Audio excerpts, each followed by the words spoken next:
Bem-vindo a todos. É um prazer estar aqui com vocês para mais um evento de atualização médica continuada pela Pfizer, proporcionado pela Pfizer. Vai ser um grande prazer discutir com vocês e eu espero muitas perguntas, alguns resumos e abstras do que foram apresentados no último Congresso de Reumatologia em Madrid. Vocês já me conhecem, para aqueles que não me conhecem, um resumo do meu currículo. A nossa agenda de hoje, que irá incluir, então, 6 resumos. Após os 3 primeiros, iremos abrir uma sessão de perguntas e, novamente, após os 3 últimos. E se lembrem que eu estou esperando muitas perguntas. As perguntas poderão ser respondidas, então, e serão respondidas na sessão de perguntas e resposta, mas vocês podem formulá-las a qualquer momento, usando a função de bate-papo. Haverá pessoas em cada sala ajudando vocês nessa função e se tiverem alguma dificuldade. Os objetivos, então, é destacar o conteúdo de 6 resumos apresentados no último congresso em Madrid. Eles abordam alguns dados bem recentes e que foram julgados de interesse para todos nós. O primeiro resumo é muito interessante. Ele vem da Argentina e analisa a capacidade de trabalho e qualidade de vida em um grupo de pacientes com artrite psoriásica inicial. Bom, nós sabemos que a artrite psoriásica é uma doença extremamente comprometedora em termos da qualidade de vida do paciente, principalmente porque afeta 2 domínios importantes na vida de qualquer um: o domínio cutâneo, a pele e as articulações. Então, existe um problema físico ao lado da dor articular. A prevalência da artrite psoriásica varia muito. Na Europa é em torno de 0,05%, mas em alguns países chega até a 0,21% ou 0,25%. Existe um estudo realizado na Argentina que coloca essa prevalência em termos de 0,07%. O objetivo desse trabalho, então, é analisar o impacto dessa doença sobre a qualidade de vida e a capacidade laborativa dos pacientes com quadro inicial. O desenho do estudo é interessante. É um estudo multicêntrico, dados de pacientes que são coletados e estudados por diferentes grupos, fazendo parte de um consórcio de espondilite inicial, ou um consórcio que estuda espondiloartropatias iniciais. Esse consórcio tem vários objetivos, tanto o diagnóstico precoce, como evitar, e esse é um objetivo importante, procedimentos diagnósticos e terapêuticos desnecessários, identificar as características da doença, fatores prognósticos e acompanhar o doente. Os pacientes, então, desse cohort, desse grupo, foram incluídos nesse estudo, foram coletados dados socioeconômicos, dados clínicos, e eles responderam um questionário voltado aos pontos-chave do trabalho, ou seja, aspectos da sua capacidade de trabalho, do emprego que exerciam, de sua atividade, de falta ou não ao trabalho. Esse questionário foi preenchido por todos os pacientes e a avaliação da qualidade de vida foi feita por um método bastante reconhecido por todos nós, a análise de qualidade de vida dos pacientes de psoríase. A análise estatística foi descritiva, envolvendo análise de correlação quando necessário. Ao todo foram incluídos 108 pacientes. A idade não muito diferente do que se conhece para a psoriásica, em torno de 48,4 anos, 53% do sexo masculino e a duração média da doença em torno de 17,6 meses. Portanto, pacientes com quadro bastante inicial. Aqui as tabelas com as características demográficas dessa população, observando-se positividade de HLA-B27, a frequência das diferentes manifestações e a resposta aos diferentes índices de atividade de doença e qualidade de vida. Dos 108 pacientes, 86% deles estavam empregados, correspondendo a 93 pacientes. E como vocês podem observar, as atividades exercidas eram as mais diferentes possíveis. Esses pacientes contraíram a doença e 5 deles perderam o emprego por causa da artropatia psoriásica. Ao todo, 6,7% dos pacientes tinham HLA-B27 positivo. Os scores BASDA e BASF foram em torno de 4,8 e 3,7. Com base nos 98 pacientes que tinham os dados avaliados, foi possível avaliar os dias perdidos, em torno de 8,6. A qualidade de vida pior foi significativamente correlacionada com a avaliação da atividade da doença pelo médico e com a dor, usando-se o modelo de regressão linear. Os dias perdidos, por outro lado, foram significativamente associados à presença de atividade na avaliação do médico, à presença de entesite, ao número de articulações edemaciadas, ao valor do BASDAI, à presença de artrite, ao BASF, ao nível educacional do paciente e com a avaliação de dor. Portanto, relacionados diretamente a aspectos da atividade de doença. Ao todo, 12% desses pacientes tinham um atestado de incapacidade para o trabalho. E esse atestado foi dado ou fornecido àqueles pacientes que tinham uma maior atividade de doença, como vocês podem observar aqui. Então, houve uma correlação com incapacidade e atividade de doença. Os dados relativos à análise radiográfica estão apresentados nessa tabela. E as conclusões desse trabalho? De fato, a capacidade funcional dos pacientes é prejudicada em muito pela atividade da doença, pela artropatia psoriásica. Ter um atestado de incapacidade implica numa duração maior da doença. A redução da qualidade de vida e a capacidade do trabalho foi verificada e demonstrada nesse estudo. O ponto forte é que ele incluiu pacientes com artrite inicial, com um quadro bem inicial. Por outro lado, foi um estudo baseado num questionário que impediu análise mais detalhadas de determinados aspectos que teriam sido muito interessantes num certo aprofundamento.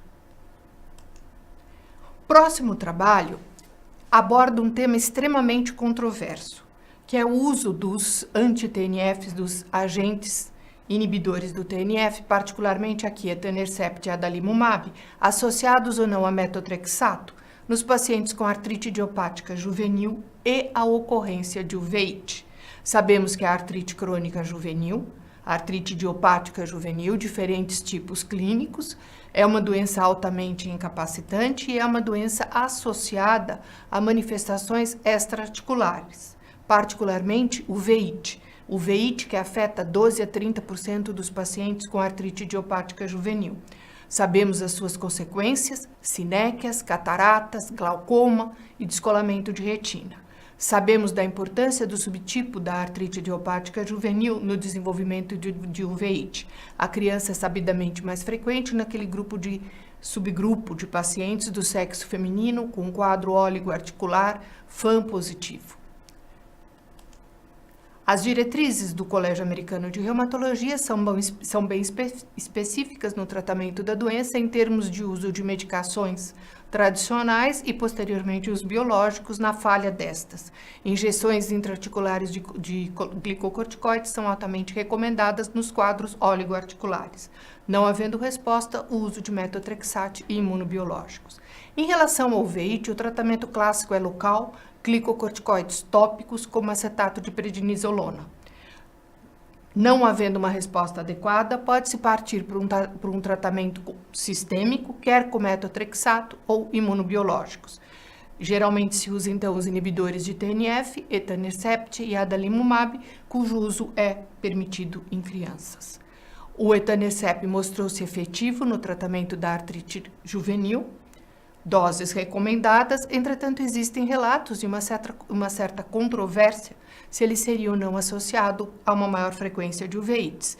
E esse trabalho tem como objetivo observar esse tipo de padrão, se existe ou não uma associação maior da presença de uveíte com o etanercept na população pediátrica.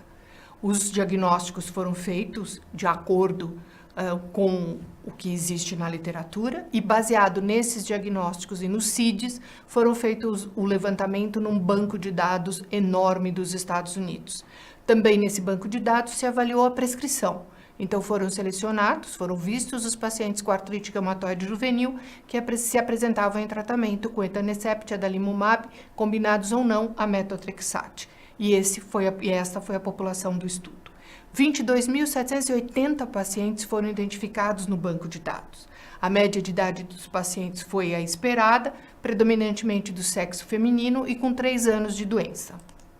Dos 22.789 pacientes, o número de pacientes que estavam recebendo etanercept ou adalimumab foi variado, 2.700 com etanercept, o maior número de pacientes, e 1.700 com adalimumab. A prescrição de metotrexato foi observada em cerca de 5.500 pacientes. Ao todo, 11,3% dos pacientes desenvolveram veite associada à artrite idiopática juvenil. A idade era em torno de 10 anos e, como esperado, 73% deles eram do sexo feminino. Aqui, os diferentes subgrupos clínicos e a proporção de uveíte observadas. No total, foi em torno de 11%, nos grupos variou entre 11,6% e 18,4%. Quanto ao uso da medicação, por favor, observem que não houve diferença significativa entre a monoterapia com etanercept, combinação com metotrexato, monoterapia com adalimumab, combinação com metotrexato e metotrexato isolado. Os números foram estatisticamente similares. Concluindo-se, portanto, que analisando um banco de dados enorme de pacientes com artrite idiopática juvenil, a incidência de uveíte foi similar nos pacientes que estavam tomando etanercept ou adalimumab, associados ou não ao uso de metotrexato. É uma comorbidade importante a qual devemos sempre estar atentos. A grande limitação desse estudo é que se baseia em levantamento de banco de dados, ou seja, a partir de CID de doenças, dependendo, portanto, de que esse CID tenha sido preenchido de forma correta, tanto o CID do diagnóstico da artrite idiopática juvenil e do respectivo subgrupo, bem como da presença da uveíte. Os estudos clínicos prospectivos, comparando de fato e analisando de uma maneira mais controlada a uveíte em pacientes pediátricos, seria interessante, tentando confirmar e esclarecer de uma vez por todas a frequência ou não de uveites em maior ou menor associação com um determinado agente imunobiológico. Os dados são de fato bastante interessantes e acrescentam um elemento a mais a esse assunto tão controverso, que é o aparecimento ou não de uveíte na vigência de um agente imunobiológico. O terceiro trabalho desse primeiro grupo se refere ao risco global de câncer em pacientes com artrite reumatoide, tratados com inibidores do TNF, tocilizumab, abatacept ou rituximab. E esse trabalho só poderia vir da Suécia. E, de fato, ele vem do banco de dados sueco. Sabemos que o uso de agentes anti-TNF foi sempre acompanhado de uma preocupação nossa de um eventual aumento da incidência de tumores. Afinal, estamos inibindo alguma coisa que se chama agente de necrose tumoral, fator de necrose tumoral, e estamos inibindo alguma coisa com esse nome. A preocupação com o desenvolvimento de neoplasias realmente se impõe, tanto naqueles pacientes tratados com inibidores do TNF, como com outros imunobiológicos. Trabalhos que venham a analisar esses dados são muito bem-vindos. Esse estudo, portanto, avaliou o risco de neoplasias malignas em pacientes com artrite reumatoide tratados com DMARDs biológicos. E claro que, se tratando da Suécia, eles têm um banco de dados gigantesco, onde todos os pacientes, ou praticamente todos os pacientes com artrite reumatoide, que estavam iniciando o imunobiológico entre 2006 e dezembro de 2014, foram incluídos, estivessem eles tomando inibidores do TNF, tocilizumab, abatacept ou rituximab. Esses pacientes foram cotejados ou analisados em relação ao Banco Sueco de Registro de Câncer, onde, por outro lado, estão registrados todos os pacientes que desenvolveram uma neoplasia. Cruzando-se os dados dos dois bancos, é possível analisar, então, a incidência ou o aparecimento de neoplasias nos pacientes portadores de artrite reumatoide. O desfecho desse trabalho foi definido como justamente isso: novos casos de neoplasia, sólida ou hematológica, excluindo câncer de pele e não melanoma, durante o segmento dos pacientes tomando um primeiro biológico. E é um estudo, análise estatística realizada da maneira habitual, nesses estudos de grande número de pacientes, com as devidas regressões lineares, regressões de Cox, etc. Ajustes por idade, sexo, características da doença também foram realizados, não se observando uma diferença na incidência das neoplasias nos pacientes com qualquer um dos imunobiológicos versus aqueles pacientes tratados com os DMARDs convencionais. É um estudo muito importante, muito interessante, justamente pelo grande número de pacientes envolvidos. Voltando aqui à tabela, Opa, voltando aqui à tabela, vocês podem observar o número de pacientes envolvidos. Os dados são dados por uma incidência a partir de 10 mil pacientes, o número de pessoas em risco. Observe que é gigante o número de pacientes, o número de eventos observados e, consequentemente, o risco relativo.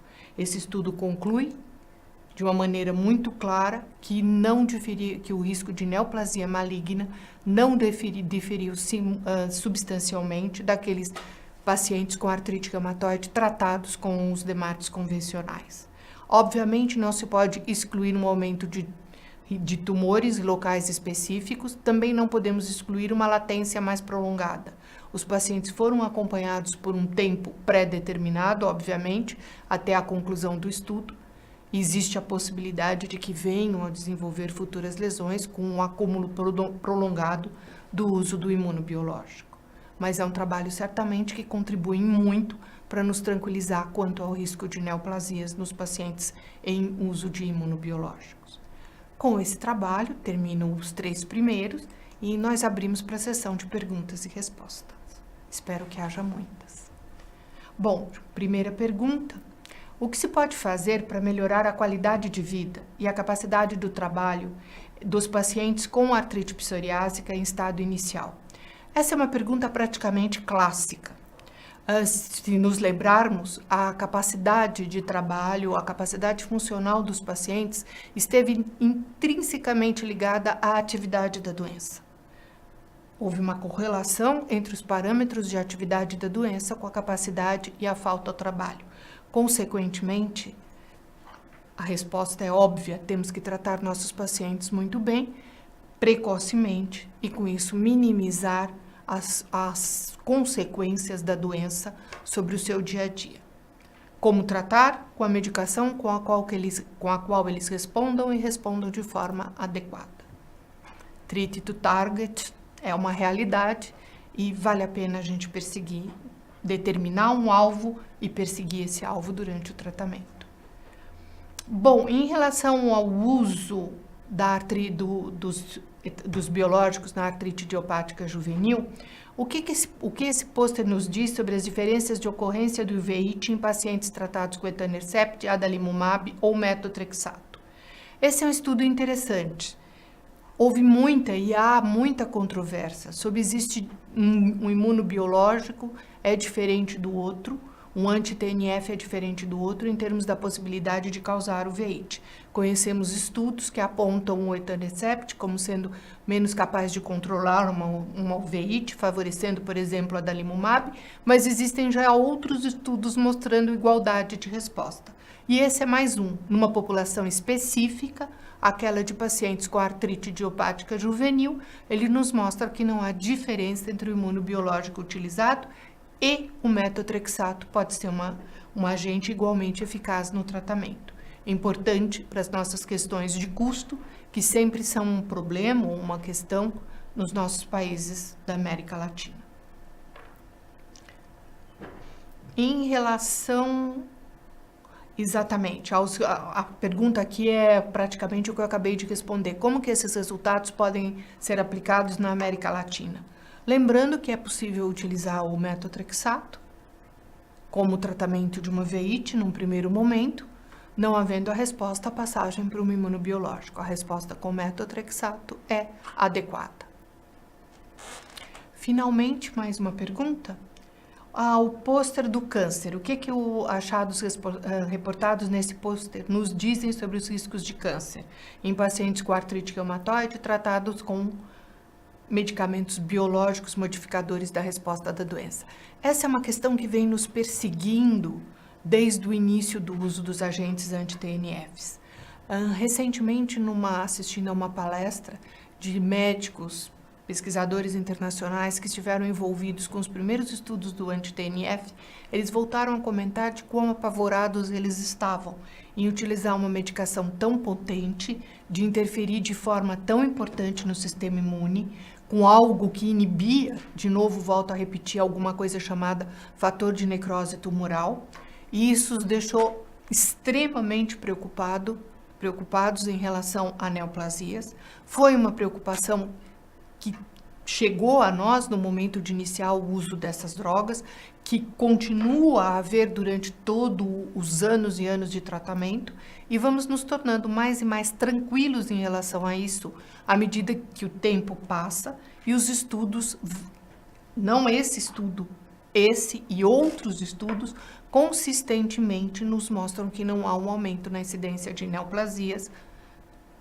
com o tratamento de imunobiológico nos pacientes com artrite reumatoide. Então é sempre muito bom, mais um trabalho, reafirmando alguma coisa que tanto nos preocupava. Mais uma perguntinha. Existe alguma neoplasia em particular que pode ter um risco maior em pacientes que recebem anti-TNF? Essa é uma outra pergunta para a qual, infelizmente, nós não temos a resposta.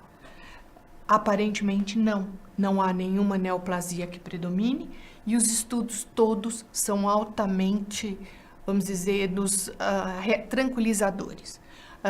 Em termos da Suécia também, houve um estudo muito interessante, justamente porque eles têm essa capacidade de analisar um banco de dados extremamente grande, e eles analisaram a questão de neoplasias de mama e retratamento com imunobiológicos após a identificação de um câncer de mama, se haveria alguma diferença em termos de retorno da doença nos pacientes que receberam imunobiológico ou drogas convencionais, e o resultado foi semelhante nos dois grupos. Então, que todos os estudos nos apontam que não existe um tipo de câncer preponderante com o uso do anti-TNF e que as chances de que os pacientes venham a desenvolver por conta do anti-TNF é muito pequena. Vale ressaltar que a artrite reumatoide por si só tem uma associação aumentada, particularmente com dois tipos de câncer, pulmão e linfoma, como já bem conhecemos.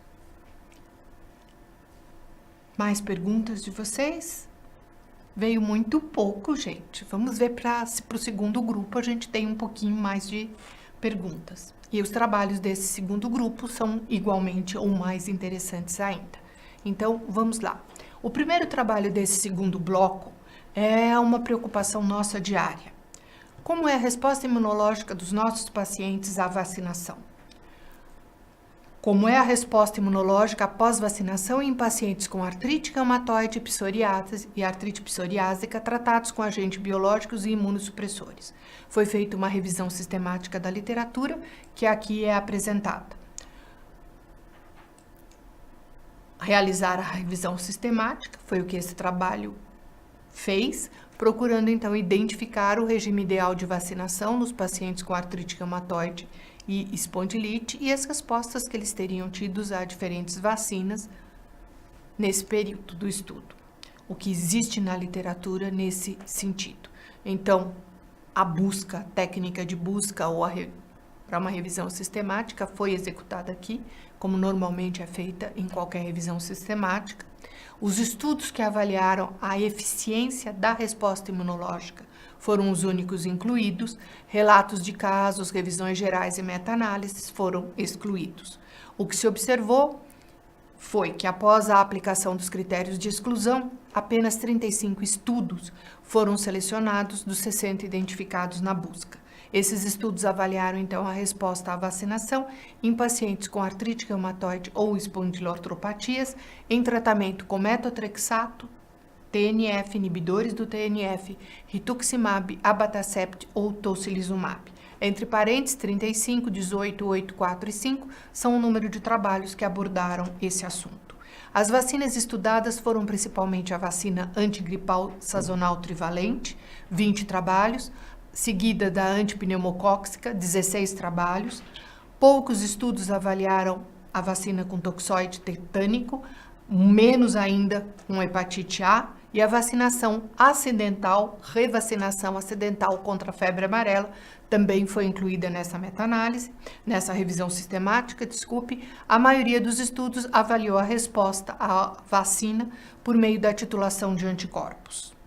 O desfecho primário foi principalmente a resposta sorológica, também avaliadas a taxa de soroproteção e, eventualmente, o índice de opsonização.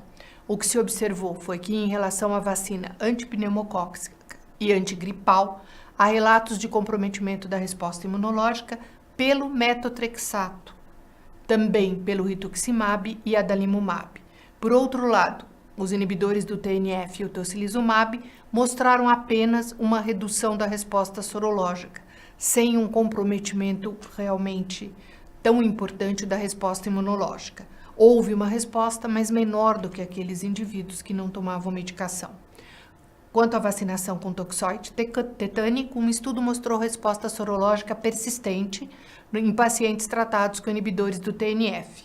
Um estudo não mostrou diferença entre o metotrexato e o rituximab, e é o que temos.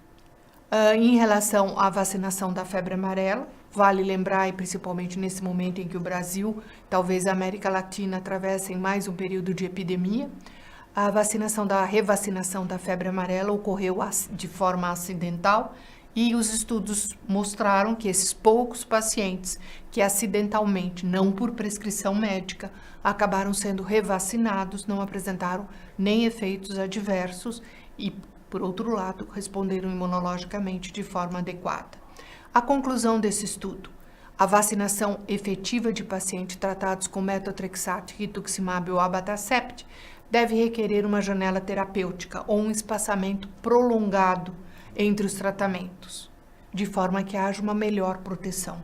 Não estamos dizendo que a vacina não responda o paciente não responda de maneira alguma à vacina quando tomando esses agentes, mas existe uma redução significativa, portanto, se aconselha que se procure administrar tais vacinas antes da introdução dos imunobiológicos. O mesmo pode não ser necessário àqueles pacientes com TNF ou tocilizumab, embora novos estudos devam ser realizados nesse sentido. Vacinação hoje em dia é um tópico importante e lembrar de perguntar aos nossos pacientes de introduzir as vacinas necessárias antes da introdução de uma medicação imunossupressora, sem dúvida, é uma boa prática médica. O próximo estudo se refere a um outro tópico de grande interesse para todos nós: padrão de retenção do etanercept e fatores associados à descontinuação do tratamento a longo prazo. É um estudo retrospectivo com dados de notificações farmacêuticas do Canadá. Aqui nós voltamos a ter um estudo envolvendo os fatores de necrose tumoral. Sabemos quão importante eles foram para o tratamento das doenças reumatológicas inflamatórias, aqui chamada doenças inflamatórias imunologicamente mediadas. Sabemos que a prevalência dessas doenças é alta, tem um impacto significativo na vida, na qualidade de vida nesses doentes, um aspecto social importante no sentido de que pacientes perdem a capacidade laborativa e o desenvolvimento dos agentes imunobiológicos foram importantes em tratar esse paciente e torná-los capazes de voltar a uma vida mais produtiva e uma vida social com melhor qualidade. São tratamentos utilizados naqueles pacientes que realmente precisam e entender como se comporta o paciente uma vez que ele recebeu um agente imunobiológico é algo muito importante. Assim, o objetivo desse trabalho foi avaliar as taxas de retenção em 6 anos de tratamento com etanercept em pacientes com artrite reumatoide, artrite psoriásica, psoríase e espondilite anquilosante no Canadá, e identificar fatores relacionados à descontinuação da droga.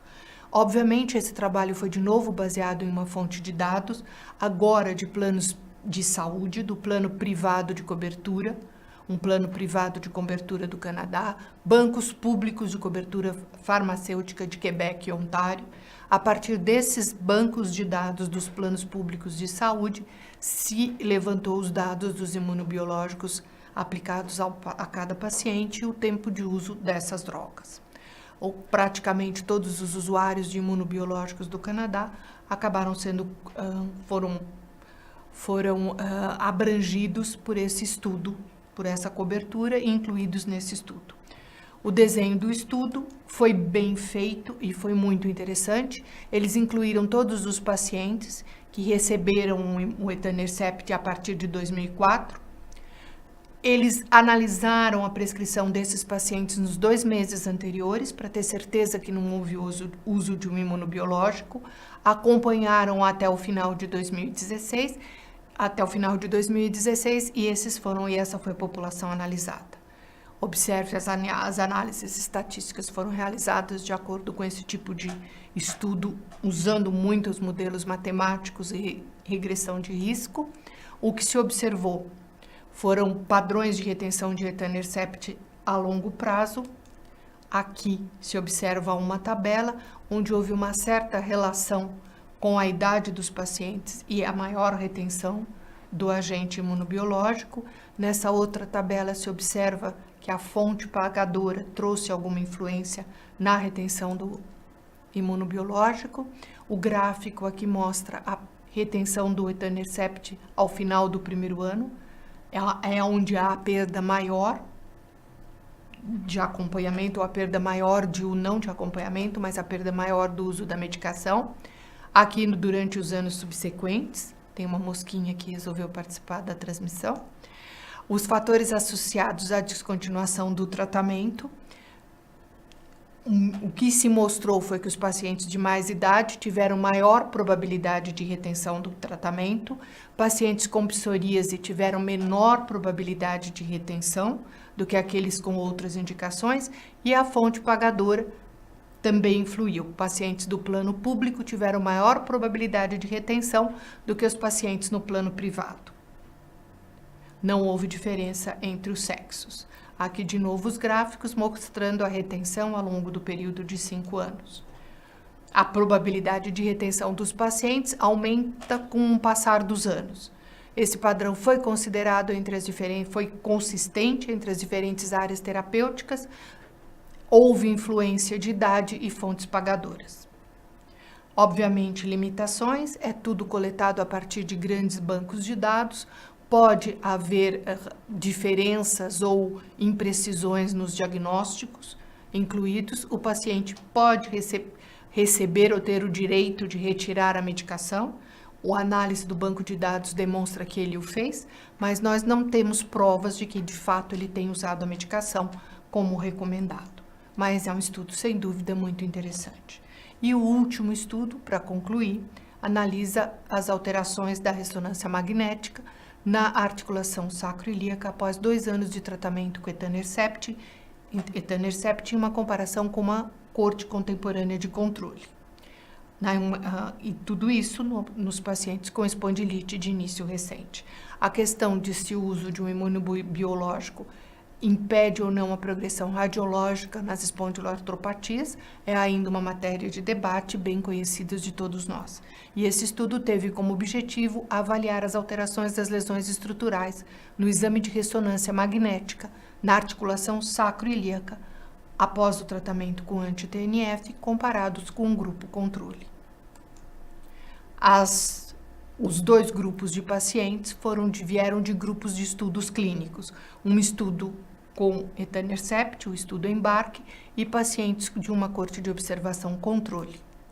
Foram então comparados populações semelhantes, os pacientes incluídos, uma vez que tivessem participado dos estudos, tivessem o diagnóstico correto, realizados as ressonâncias magnéticas conforme os propósitos do estudo, as imagens foram avaliadas, como é de costume, por 3 especialistas, estabeleceu-se as devidas pontuações, de acordo com os scores existentes para a ressonância magnética nas espondiloartropatias, e elas foram analisadas. As lesões observadas na ressonância, eu não vou entrar em detalhes porque são aquelas clássicas: a erosão, preenchimento, metaplasia gordurosa e anquilose. A análise estatística, realizada de acordo com esse tipo de análise de dado, progressão radiológica, usando inclusive algumas metodologias bem diferentes de todos nós, e os resultados nos mostram que a duração da doença no início do estudo era um pouco maior no grupo etanercept do que naquela observação controle. Os marcadores de atividade de doença eram maiores, obviamente, naqueles pacientes do grupo de estudo, pois eles deviam participar de um estudo clínico. E, normalmente, nesse tipo de trial de eficácia clínica, se exige, ou só são incluídos pacientes com determinado nível de atividade inflamatória. Não houve grandes diferenças entre os grupos de etanercept e controle no início em relação à classificação de Nova York, mas em relação aos outros scores havia uma diferença sendo significativamente maior naquele grupo tratado com imunobiológico. Bom, a figura 2 vai nos mostrar a porcentagem de pacientes, aqui as características desses pacientes, características clássicas e bem conhecidas, sempre mais graves naquela população do estudo versus a população observacional. Aqui um desenho do fluxo dos dois grupos de pacientes. Observem que no grupo controle não houve uso de terapia biológica, todos preencheram critérios da doença. O grupo final incluía 76 controles e 163 pacientes tratados com etanercept. Aqui um gráfico mostrando que de fato houve uma diferença em relação à percentagem de erosão naquele grupo de pacientes usando o etanercept versus o paciente em uso de medicação clássica. Então, a porcentagem final de pacientes com piora da erosão foi significativamente maior no grupo de uso de drogas convencionais. Não houve outros resultados estatisticamente significantes na amostra, além da significância observada com erosão à ressonância magnética, quando se observou então, e esse é um gráfico que vocês já estão acostumados a observar, de probabilidade cumulativa, observando-se assim visualmente as alterações de erosão com os pacientes em etanercept versus aqueles com um grupo controle, significativamente menos no grupo de etanercept. Esse estudo confirma, então, a taxa lenta de progressão da lesão estrutural na espondilite ao longo do tempo, em pacientes de início recente e sugere a interferência positiva do imunobiológico na conduta e tratamento desses doentes. Essa é o nosso último resumo apresentado. Espero que vocês tenham gostado e que haja muitas perguntas. Bom, uma pergunta aqui em relação aos padrões de retenção. O pôster avaliou as taxas de retenção com as 3 doenças. O que nós podemos aprender com isso e aplicar na nossa prática clínica? Eu acho que o nosso aprendizado é grande e um pouquinho trágico. Nós aprendemos que o paciente recebe o imunobiológico, mas há uma perda, não perda de resposta, mas a taxa de retenção ao longo do tempo cai, pelas mais diversas razões. Foi observada nesse estudo com etanercept e é observada com vários outros imunobiológicos. Ou seja, nós vamos usar ao longo do tempo nos nossos pacientes diferentes imunobiológicos. Vai haver uma queda da retenção daquele primeiro utilizado, vai ser necessário que utilizemos novos compostos. Temos um resultado muito bom com essas novas drogas, mudaram o cenário das doenças inflamatórias na reumatologia, mas certamente não são a cura. Ainda há um longo caminho a percorrer e ainda temos muito a aprender em como tratar melhor e melhor esses pacientes. De resultado positivo, que essa retenção também permite que a gente conclua, é a necessidade do segmento constante do paciente com um alvo em mente. Não se pode perder o alvo. Não se pode deixar que o paciente entre em uma atividade mantendo-se uma terapêutica.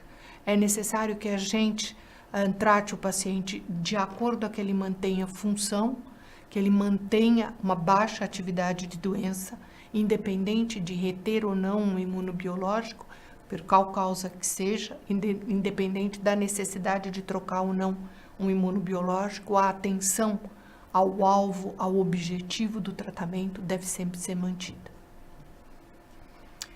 E uma outra perguntinha, espero que uma mais fácil que essa agora.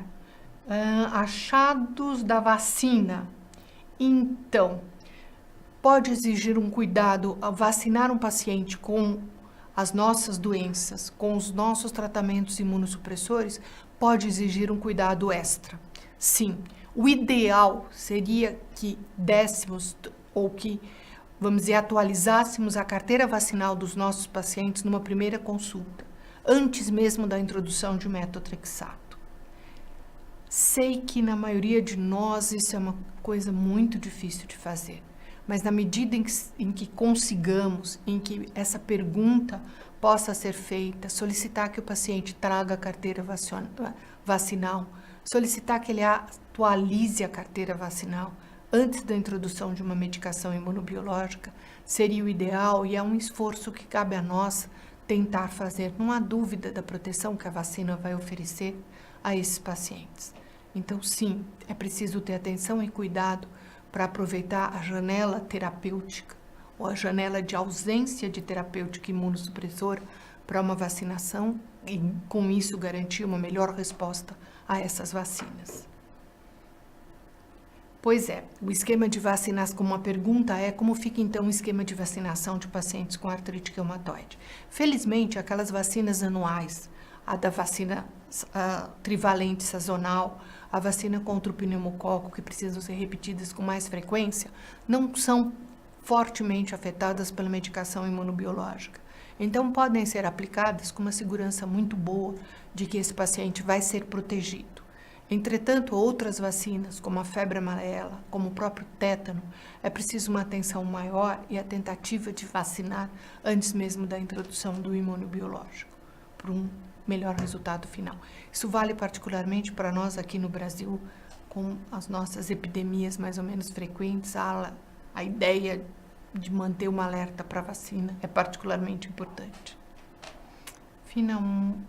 Finalmente, a lesão o que nós podemos aprender com a progressão radiológica nos pacientes com espondilite. Esse é um assunto que eu acho que a gente conseguiria falar por 2 horas e meia, se não por 2 dias e meio.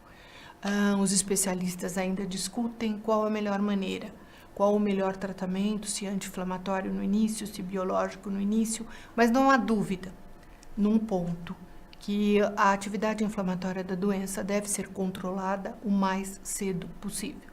Quanto mais cedo em relação ao início da doença, melhor o resultado final. E eu acho que essa é a mensagem que fica de qualquer situação em que haja uma progressão radiológica. Tratamento o mais precoce possível. Bom, devemos observar a progressão quando decidimos sobre o tratamento? Eu acho que essa pergunta quis dizer se a gente deve ter em mente a progressão radiográfica quando decidimos o tratamento. Certamente que sim. Não há dúvida que quando decidimos sobre um alvo, quando decidimos como tratar o paciente e qual o nosso objetivo, nós temos que levar em consideração o estado atual dele em termos de atividade de doença, de alterações já existentes, as comorbidades, os aspectos da vida, para que possamos resolver e chegar a um resultado o mais adequado possível para cada paciente. Dispondo de várias medicações imunobiológicas, também é possível escolher aquela mais conveniente e de acordo com o estilo de vida do paciente. Medicação clássica, tradicional clássica, quando usar? Certamente sempre, no começo da doença, é sempre uma primeira opção, quer seja anti-inflamatório, no caso de uma espondilite, quer seja o metotrexato, no caso da artrite reumatoide, mas usar tendo em mente o objetivo, a remissão da doença, o controle da atividade inflamatória, que se não obtido com uma primeira linha de medicamentos, merece a passagem para uma segunda linha. Se não obtido com uma segunda, para uma terceira linha, e assim até que se consiga o controle efetivo da atividade da doença. Os achados do pôster da ressonância magnética mostram que tem uma taxa lenta de progressão no estágio inicial e sugere ainda uma menor taxa de progressão de erosão com o etanercept do que sem o inibidor do TNF. Essa é um achado verdadeiro na espondilite anquilosante, verdadeiro na erosão da artrite reumatoide, e muito se pergunta da validade de iniciar o tratamento com imunobiológico para uma retirada posterior. São estudos em andamento, são questões ainda sem respostas, do exato momento em termos de um início de doença para o tratamento. O que sem dúvida é consenso é que desde o momento zero da doença é necessário controlar a atividade inflamatória. E esse controle deve ser feito com qualquer que seja o meio necessário. Dependendo dessa atividade inflamatória, é que as alterações estruturais irão ou não se instalar. Eu acho que com isso a gente encerra a nossa sessão. Agradeço muito a pergunta, a participação e as perguntas de vocês e até uma próxima vez. Obrigada.